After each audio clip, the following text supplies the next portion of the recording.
Our Women's Spotlight is brought to you by Sprouts Farmers Market. Open 7 days a week. Visit your neighborhood Sprouts for good-for-you groceries and get great prices on the freshest produce. Jordan Moore, Sean Cody Kessler, and Anicka Delgado is in the spotlight tonight, and well-deserved. Now a two-time Olympian. That has to sound pretty good.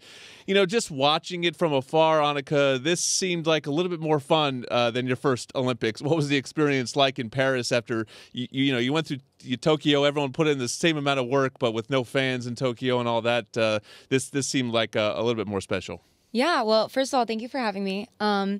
Tokyo was definitely a bit different. With COVID and everything, there was nobody in the stands. My family couldn't come. Like you said, we were training the exact same way.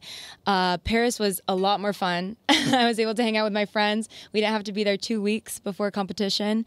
So that was amazing. And being able to have actual people around, it definitely brought on more pressure, but it was all that more amazing. Your father was an Olympian as well, right? Yep. For Ecuador, and you got to represent them. What's that relationship, right? You and your dad, same sport, growing up in the pool. What's that like? It's super special. He's the one that got me into swimming in the first place. He actually started training me for the Tokyo Olympics, and he knows me better than anyone. So that was just an amazing duo. And of course, that was hard because father-daughter coaching can either make or break a relationship for sure.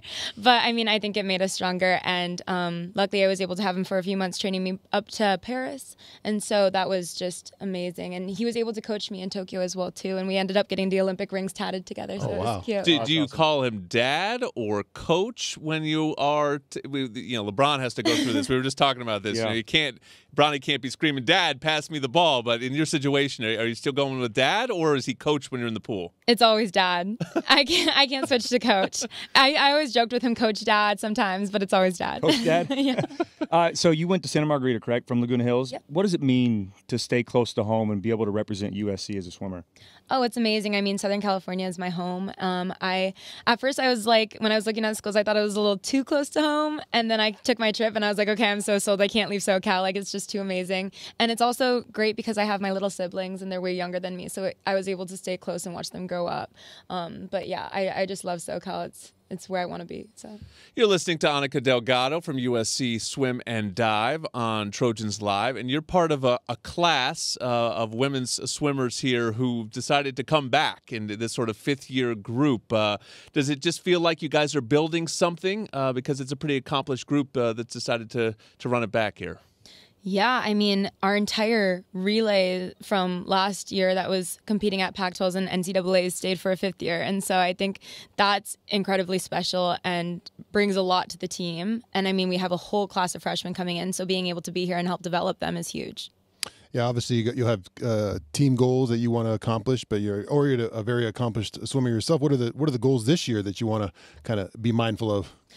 I mean, after the Olympics right now, I'm currently focusing on healing my body and slowly getting back into the sport. And then as we get more into season, obviously new to the Big Ten, we want to come and really prove ourselves and show that we're here to play and show our new team. What would you say is your favorite event to swim in or to compete in, and why? Am I saying that right? Is it event? Is that what we're calling it? Okay. Yeah, it's the event. Okay. It's the event. And my favorite event is the 50 freestyle. If the 50 butterfly were an event, that would be it because I love butterfly and I love the sprints. But right now that's not an Olympic event, so it's the 50 freestyle. It's quick. I'm like a 10-meter specialist. I got that 10-meter down, man. We got to get you the floaties on. Well, 50 is so fun. I was, they always it's at the Olympics. It's fun to watch. I was watching it this year, and I was.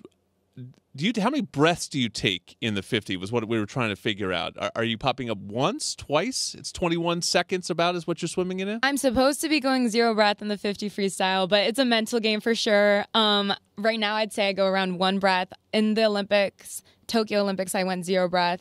It just depends on the person. It's strategizing, whatever works for you. Yeah, I did a little swimming when I was very little, so I know a little bit about it. But I remember butterfly being the hardest stroke, just to even like make your body do that movement. Is that? I mean, obviously you're good at it, but how tough is that stroke? I mean, I think again it depends on the person. Like for some people, it comes totally natural, and that's the way to power through the water. Yeah. I love the 50 fly, but I could never do like a 200 fly because my arms would fall off. So it just depends on the person. It was like raising my big head out of the water was like 1,000 pounds, so it was tough. Yeah, I guess it also depends on the size of your head. So you're one of the veterans on this team now. How important is it to take on that leadership role and help out some of your younger teammates that are in the same position you were a couple years ago? Yeah, I mean, it's definitely important. I love the feeling of feeling like I have the experience and knowledge to lead the girls that are below me, and be a good example for them and have them come to me like with anything they might have questions for, or any needs they might have. So I just feel really fortunate to be in this position. I've spent some time with your coaching staff. I spent some the other day. They are a really fun group, and they feel like they're turning a corner here with the swim and dive program. What's it been like inside the locker room and in those workouts early in the mornings under this staff? I mean, it's been good. They always have the energy up with the music and everything. They're definitely consistent, which I appreciate. And so I think the team culture is looking good. And yeah. You mentioned your body being kind of trying to get back into it this season coming up. You have to take that rest period. Yeah. What's the training like for swimming, and how? I mean, obviously it must take you down. I mean, you wore out for the Olympics.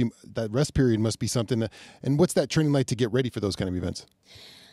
I mean, in swimming, we have something called tapering. So you basically ramp up and you get in amazing shape, and then you're just going throughout the season and pushing yourself until the point where you're so tired. And then you taper off, which is you can either do a drop taper where you completely drop off and you rest for like 3-4 days straight and then you compete, or you just slowly taper down and you cut out some weights, you cut out some practices, and then you go and compete. Mm-hmm. And so it's just a rest period.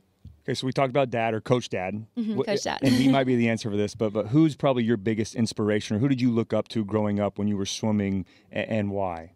I think it was definitely, like you said, I think it was my dad. He was just such a great example. He taught me how to balance swimming and the emotional part of it, and making sure that I'm also having a life on the side. And he was just a good example overall.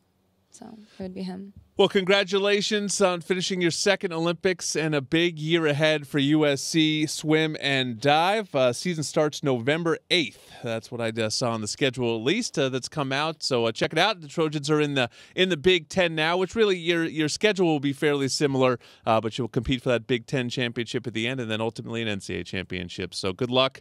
4-time Pac-12 champion last year, Anicka Delgado, on your season ahead. Want the inside scoop on this game and all things Trojans? Be sure to sign up for the 3 Torches presented by Smart and Final. It's a free newsletter that'll hit your email inbox 3 times a week with game info, player insights, and more.